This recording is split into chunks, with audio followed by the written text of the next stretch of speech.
Hi everyone, I'm Dr. Ankit Goyal, your psychiatry faculty, and I have a pleasure of introducing to all of you Dr. Piyush Sharma.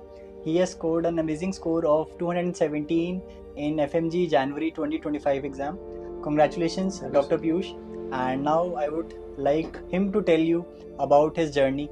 So over to you, Dr. Piyush. Hello everyone, as sir already introduced me, I'm Dr. Piyush Sharma and I did my MBBS from International High School of Medicine, Bishkek, Kyrgyzstan. And I gave my first attempt this January and I would like to tell you about my experience in MedNext. I came here in around June 25 and I was the first person, I guess, who joined this coaching. I did my reservation in Bishkek already. And I came here, I talked to Dr. Azam sir and he guided me very well throughout my journey.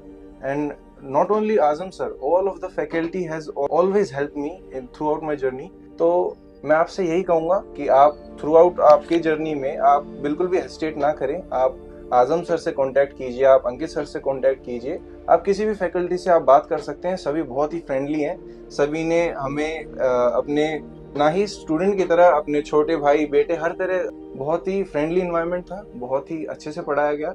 और अगर मैं अपनी preparation strategy के बारे में बताऊं तो मैंने वही किया जो मुझे टीचर्स ने बताया गया था, मुझे जो आजम सर ने बताया था कि अपना जो भी आपको पढ़ाया जाता है सुबह उसे शाम को आके रिवाइज करो, भले ही रात में कितना भी। और उसके बाद जो नेक्स्ट हमारे जैसी सब्जेक्ट खत्म होता था उसके बाद उसका सब्जेक्ट टेस्ट होता था और हर 3 सब्जेक्ट के बाद सीबीटी होता था। तो उसको कभी भी मिस नहीं करना, क्योंकि उससे क्या होगा, जो आप पढ़ते हैं उसको आप एनालाइज कर सकते हैं कि आपने जो पढ़ा था, जो आप उसको थ्योरी से क्लिनिकल में अप्लाई कर रहे हैं, तो वो कन्वर्ट हो पा रहा है नहीं हो पा रहा है, आपको वो कंसेप्ट क्लियर है कि नहीं है।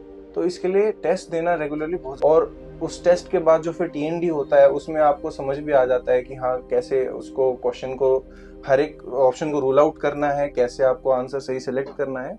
तो वो काफ़ी बेनिफिशियल है।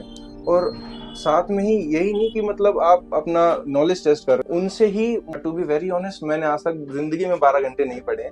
मैंने एक बार राजीव दंस सर से बात भी करी थी, सर मैं अप्रोक्सीमेटली 6 to 8 आवर्स पढ़ सकता हूँ मैक्स, तो क्या ये सही है? तो उन्होंने कहा था देखो बेटा, सही वो होता है जो आप अपने आप को समझा सकते हो, जो आप अपनी क्षमता के हिसाब से कर सकते हो। तो मेरे को उनकी बात बड़ी अच्छी लगी। उन्होंने कहा जितना देर में आपका अच्छे से हो सकता है, जो आप पढ़ रहे हो उसको ऐसे पढ़ो कि वो बाद में आपको उसकी कंफ्यूजन ना रहे। एक बार अच्छे इतने कंसेप्ट बना लो कि उसको बार जब आप पढ़ोगे तो ऐसा हो जाए कि आपको कोई नींद में भी उठा के पूछ ले तो आप उसका आंसर कर दो। तो इसी को मैंने फॉलो किया। जैसे ही क्लास खत्म होती थी मैं कोशिश करता था पूरा हो पाए, वैसे नहीं हो पाता था हर बार, पर उसको सोच के डिमोटिवेट भी नहीं होती। आपको कोई नींद में भी उठा के पूछ ले तो आप उसका आंसर कर दो। तो इसी को मैंने फॉलो किया। जैसे ही क्लास खत्म होती थी मैं कोशिश करता था पूरा हो पाए, वैसे नहीं हो पाता था हर बार, पर उसको सोच के डिमोटिवेट भी नहीं होना चाहिए कि मेरा ये जो टारगेट था वो नहीं हो पाया, कोई बात नहीं, मैं नेक्स्ट डे कर लूंगा। आपकी भी यही थिंकिंग होनी चाहिए, मैंने भी यही सोचा था। और उसके बाद रेगुलरली किसी भी आपको जो भी अच्छा लगे, जैसे आजम सर भी अभी आपको प्रोवाइड करेंगे, तो जो भी आपको क्वेश्चन बैंक अच्छा लगे, सर की पीवाई की बुक अच्छी लगे, उससे आप डेली करो। और टेलीग्राम पे हमेशा 50 या 100 क्वेश्चन आते हैं, वो करो। तो जैसे जैसे आप प्रैक्टिस करते जाएंगे डेफिनेटली आपका कॉन्फिडेंस बढ़ता जाएगा और आपके मार्क्स भी बढ़ते जाएंगे। और it's not that hard to crack the exam in first go. I did it myself. And to be frank, I'll tell you that I did not study that much in my MBBS journey. I was like that I just have to pass the college and I'll think about it when I go to Delhi.